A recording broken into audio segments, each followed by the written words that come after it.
You did other innovative things with E too, because you brought Howard Stern to television at a time when, and you did it in a way that looks just like today's podcasts in a lot of ways. You basically filmed Yep. his radio show.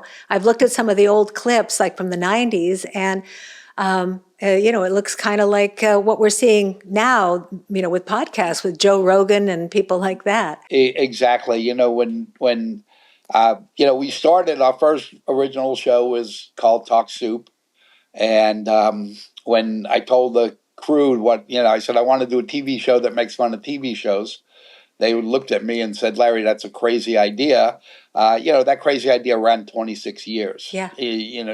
Talk Soup had a long life and made a lot of people famous, from Greg Kinnear to, Aisha Taylor, and many of the hosts went on to bigger and better things. But, and then we met, Al and I met this tall, lanky radio guy in an elevator in New York, and he was telling us about, his radio show, and we were like, yeah, radio's been dead, But then we went to see it, and I just looked at it, and there was an old TV show in the U.S. called WKRP in Cincinnati. Right. And I said, this is the reality version of KRP in Cincinnati. Yeah. It's a comedy.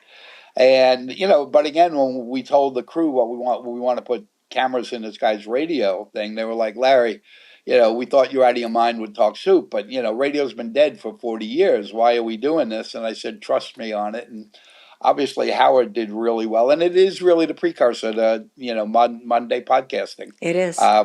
Yeah. And, which was good